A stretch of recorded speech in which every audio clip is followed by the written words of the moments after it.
ದೇಸಾಯಿ ಅವರ ಮಗ. ಹಳ್ಳಿ ಚಾರ ಪಟ್ಟಣ ಸಿಟಿಗಳ ರೇವಡಿಗಳ ಮಟ್ಟ ಹಾಕಿ ಮೆಟ್ಟಿ ನಿಂತ ಪರಾಕ್ರಮಶಾಲಿ.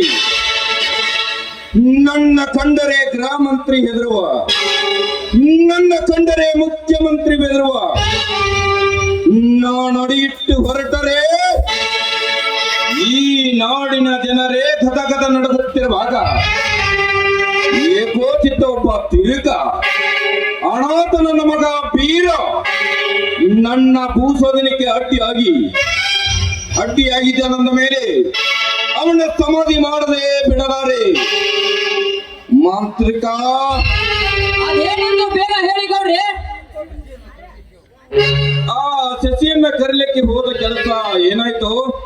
ಈಗಲೇ ಬರ್ತೇನೆಂದು ಹೇಳ್ತಾನೆ ಗೌಡ್ರಿ. ಆಗ ನೆನಸುದ್ಲೆ ತೊಣಸಾಳ ಗೌಡ ಬಂದಂಗ ಅಂತವನ ಬರಾಕತ್ತ ನೋಡ್ರಿ ಗೌಡ್ರ.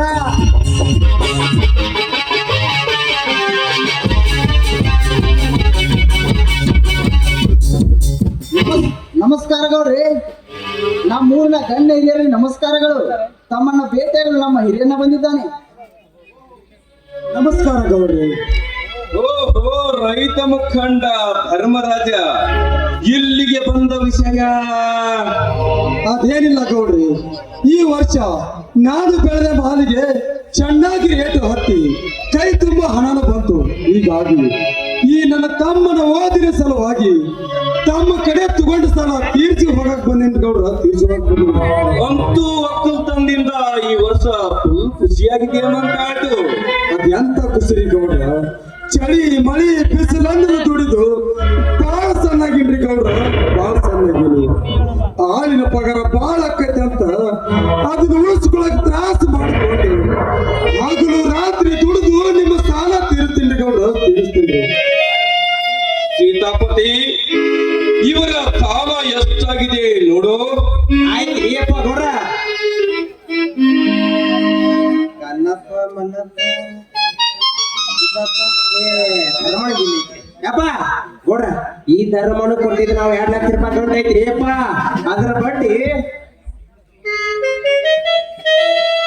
ಯಪ್ಪ 1 ವರ್ಷದ ಬಡ್ಡಿ 42,000 ಆಗೈತ್ರಿ ಅಪ್ಪ.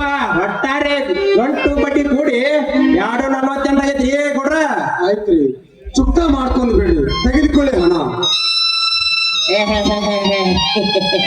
ಕಾಳ ಕಡಿ ಮಾರಿ ರೊಕ್ಕ ತಂದ್ರು ಸರ್. ಏನು ಕಡ್ಡಿ ನೋಡೋ ಕೊಟ್ಟಾನ ಬಿಡ್ರಿ ಆ ಧರ್ಮಣ್ಣ. ಆದ್ರೂ ರೊಕ್ಕದ ವಿಶ್ವಾಸ ಯಾರ ಮೇಲೆ ಆಗಿಲ್ಲ. ಆದ್ರೂ ನಯನ ಎಣಸಂಗಲ್ಲ, ಯಾಕಂದ್ರತ ನಿನ್ನ ಮ್ಯಾಗ ಬಹಳ ವಿಶ್ವಾಸ ಐತಿ. ಓ ಧರ್ಮಣ್ಣ, ಎಲ್ಲಾ ಲೆಕ್ಕ ತೆಗೆದು ಚುಕ್ತ ಮಾಡ್ತವ್ರಪ್ಪ ಧರ್ಮಣ್ಣ. ಆಯ್ತ್ರಿ ಗೌಡ್ರ, ಚುಕ್ತ ಮಾಡ್ಕೊಂಡ್ ಬಿಡ್ರಿ. ಇಲ್ಲ ಒಂದ್ ಸೈ ಮಾಡಪ್ಪ. ಸರಿ ಆಯ್ತ್ರಿ ಗೌಡ್ರ, ನಾನಿನ್ನು ಹೋಗಿ ಬರ್ತೇನೆ. ಶಶಿಧರ ಬಾರಪ್ಪ ಹೋಗೋಣ. ಇಲ್ಲಲ್ಲ, ನೀನು ನಡೆ, ನಾನು ಆಮೇಲೆ ಬರುತ್ತೇನೆ. ದೊಡ್ಡವ್ರ ಮನೆಯಾಗ ನಮ್ಮಂತ ಸಣ್ಣ ಜನ ಬಹಳ ಹೊತ್ತು ನಿಲ್ಲಬಾರ್ದು ತಮ್ಮ. ಬಾರು ಹೋಗೋಣ. ಆಗಲ್ಲಣ್ಣ, ನಾಳೆ ನಾನು PSI ಅಧಿಕಾರ ಪಡೆಯಬೇಕಲ್ಲಣ್ಣ. ಅದರ ಸಲುವಾಗಿ ನಮ್ಮ ಗೌಡರ ಹತ್ರ ಸ್ವಲ್ಪ ಮಾತನಾಡಬೇಕಾಗಿದೆ. ಯಾಕಂದರೆ ಅವರು ಈ ಭಾಗದ MLA ಅಲ್ವಲ್ಲ. ಅದಕ್ಕೆ ನೀವು ನಡೆ, ನಾನು ಆಮೇಲೆ ಬರುತ್ತೇನೆ. ಸರಿಯಪ್ಪ, ನಾನಿನ್ನು ಹೋಗಿ ಬರ್ತೀನಿ. ತಮ್ಮ ಹುಷಾರಪ್ಪ, ಜಲ್ದಿನ ಬಂದ್ಬಿಡು. ಸರಿ ಅಣ್ಣ, ಹೋಗಿ ಬಾ. ಹೋಗಿ ಬರ್ತೀನಿ.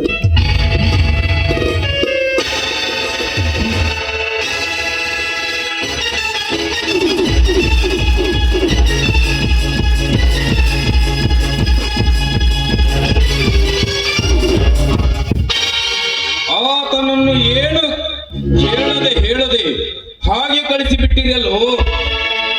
ಬಂದಾನ ನಮ್ ಭೂಮೇಶ ಹೇಳ್ತಾನ, ನೀನ್ ನಕ್ಕಲ್ ಸಮಾಚಾರ ಕೇಳತಾನಂತ ಮಾಡಿದ್ರೆ ಇದು ಏನಾಯ್ತು ನಿನ್ನ ಕೆಲಸ? ಆಚಾರ ವಿಚಾರ ಮಧ್ಯದೊಳಗ ನಿರ್ಧಾರ ಮಾಡ್ಕೊಂಡಿದ್ರ ಅದು ಏನಂತೇಳಿ ಪಟಾಪಟ ಹೇಳ್ಬಿಡು ಹೋತಮ್ಮ. ಇಲ್ಲ ಅಂದ್ರೆ ನೀನೇ ಆ ಬೀರನ್ನು ಕರೆಸಿ ನಿನ್ನ ಕೆರೆ ಮೇಲೆ ಹೊಡೆದು ನನ್ನ ತಂಗಿ ಲಕ್ಷ್ಮಿ ಮದುವೆಯಾಗಿ ಬಿಡು. ಎಲ್ಲಾ ಕೆಲಸ ಉಚ್ಚಾಗುತ್ತದೆ. ಇದರ ಬಗ್ಗೆ ನಾವಿಬ್ಬರು ಸೇರಿ ಹೇಳಿದ್ದಾಗಿದೆ ಗೌಡ್ರೆ. ಇವತ್ತೇ ಸ್ಕೆಚ್ ಕೊನೆಗೊಳ್ಳುತ್ತದೆ. ಅದು ಕೊನೆಯಾಗದಿದ್ದರೆ ಅವಳ ತಾರೀಕು ನಾವೇ ಕೊನೆದು ಮಾಡ್ತೇವೆ. ಸುಮ್ಮನೆ ಬರ್ರಿ ಬೇಬರಸಿ ಹಳೆ ಬೇಬರಸಿ. ಈ ಶಶಿಯಪ್ಪನ ಮ್ಯಾಗ ನಮಗ ಬಾಳ ವಿಶ್ವಾಸ ಐತು. ಶಶಿಯಪ್ಪ, ನಮ್ಮ ಲಕ್ಷ್ಮಮ್ಮನ ಲಗ್ನ ಆಗಾಕ ನಿಮ್ಮ ಅಣ್ಣನೊಪ್ಪಿಗೆ ಐತಿಲ್ಲಪ್ಪ. ಅವರ ಒಪ್ಪಿಗೆ ತೆಗೆದುಕೊಂಡೇ ಬಂದೀನಿ ಸೀತಾಪತಿ. ನೀವು ನಿಮ್ಮ ಲಕ್ಷ್ಮಿಯನ್ನು ಕರೆದು ಕೇಳಿ ಏನಂತಾಳೆ ನೋಡೋಣ. ಶಬ್ಬಾಸ್! ಈಗಲೇ ಕೇಳುತ್ತೇನೆ. ಲಕ್ಷ್ಮಿ, ತಂಗಿ ಲಕ್ಷ್ಮಿ,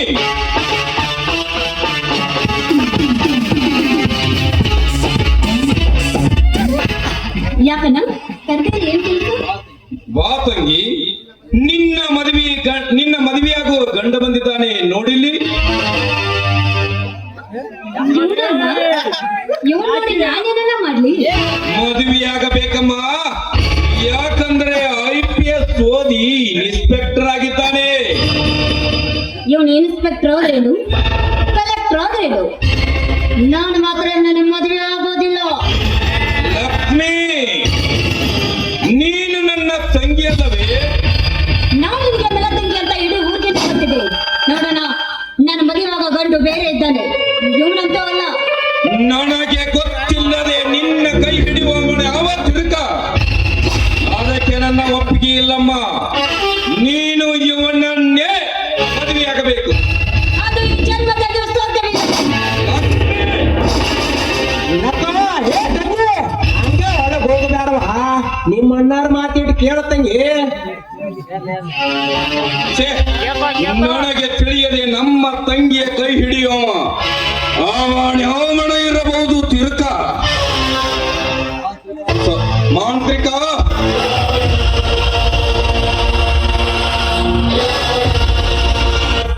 ಸ್ವಲ್ಪ ತಾವಿರಲಿ ಗೌಡೆ, ತಾವಿರಲಿ.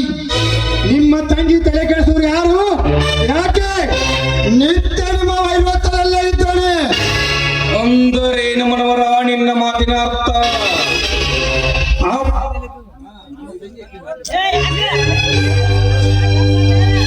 ನನ್ನ ತಂಗಿಯ ಕೈ ಹಿಡಿದು ಮೈ ಮುಟ್ಟಿ ಬರುವವನ ಯಾವ ತಿರುಕ? ಅವನೇ ಕಡುವರಿ ಕುರಿಗಾಲ ಬೀರ. ಲೇ ಬೀರ, ಸಾಧ್ಯವಿಲ್ಲ. ಇದನ್ನು ನಾನು ನಂಬಲು ಸಾಧ್ಯವೇ ಇಲ್ಲ. ಡಬಲ್ಲಿಗರಿ ಓದಿದ ನನ್ನ ತಂಗಿಯಲ್ಲಿ ಆ ಹೆಬ್ಬಟ್ಟಿನ ಬೀರೆಯಲ್ಲಿ ಇದನ್ನು ನಾನು ನಂಬಲಾರೆ. ನೀವು ಬಡವರ, ಇದನ್ನು ನಿನ್ನ ಸುಳ್ಳು ಹೇಳುತ್ತಿರುವೆ. ನೀವು ನನ್ನ ಮಾತಿಗೆ ನಂಬಿಕೆ ಇಲ್ಲದಂತೆ ಅವರ ಆತ್ಮ ನಿಂತಾಗ ಅವರ ಭಾವಚಿತ್ರವನ್ನೇ ತೆಗೆದುಕೊಂಡು ಬಂದಿದ್ದೇನೆ.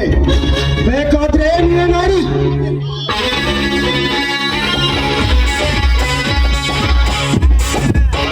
ನಾನು ಇದನ್ನೇನು ನೋಡುತ್ತಿರುವೆ ಈ ಭಾವಚಿತ್ರವನ್ನು? ನಿಜವಾಗಲು ಆ ತಿರುಕ ನನ್ನ ತಂಗಿ ಕೈ ಹಿಡಿದಿರುವನೆ. ಮಣವರ ಮಣವರ, ನನಗೆ ಏನು ಮಾಡಲಿ? ಈಗಲೇ ಅವನನ್ನು ಹಿಡತರಿಸಿ ತುಂಡು ತುಂಡಾಗಿ ಗಡಿಯಲಿ, ಇಲ್ಲ ಅವರ ಮನೆಗೆ ಬೆಂಕಿ ಹತ್ತಲಿ. ಶಶಿ, ಏನಿದಕ್ಕೆ ನಿನ್ನ ಉತ್ತರ? ಗೌಡ್ರೆ, ಈ ವಿಷಯದಲ್ಲಿ ನೀವು ಮಾಡಿದ್ದೇ ಮಾರ್ಗ, ಕೊಡ್ತಿದ್ದೆ ಅಂತಿಮ ತೀರ್ಪು. ಆಯುಷ್ಯದ ಅವಧಿ ಮುಗಿದಿರುವ ಅವನಿಗೆ ಸಮಯ ಬೇಡ ಗೌಡ್ರೆ. ತಾಳ್ಮೆ ಎಂಬುದು ತಾಳ ತಪ್ಪಿ ನಿಮ್ಮ ಬಾಳ ಬಳಿಯ ಹರಿದು ಹೋಗುತ್ತಿರುವಾಗ ತಡವೇಕೆ? ಈಗಲೇ ಅಪ್ಪಣೆ ಮಾಡಿಬಿಡ್ರಿ ನನಗೆ. ಆ ಇಂದ್ರಾವಣ ಗತಿ ಮುಗಿಸಿ ಈ ಶಶಿಯಪ್ಪಗ ತಿಥಿ ಮಾಡ್ಕೊಂತ ಹೇಳಿದ್ರು ನನ್ರಿ ಕೊಡ್ರ. ಬೇಡ ಗೌಡ್ರೆ, ಅವಸರದಲ್ಲಿ ಅವಸರಕ್ಕೆ ಕೈ ಹಾಕಿ ಅವಸರ ತಂದುಕೊಳ್ಳಬೇಡಿ. ನಿಮ್ಮ ತಂಗಿ ಈ ಶಶಿನ ಕೈ ಬಿಟ್ಟು ಅವನ ಕೈ ಹಿಡಿದರೇನಾಯ್ತು? ಈಗ ಇವರಿಬ್ರು ಮದುವೆನೇ ಆಗಿರಬೇಕು. ಇದರಿಂದ ಇವರ ಪ್ರೀತಿ ಮಣ್ಣಾಗಿರಬೇಕು. ಅಂತದೊಂದು ಕಾರ್ಯ ನಾನು ಹುಡುಕುತ್ತೇನೆ. ನಿಮ್ಮ ಒಪ್ಪಿಗೆ ತಾನೆ? ಹೌದಾ? ಅದೇನಂತ ಬೇಗ ಹೇಳು.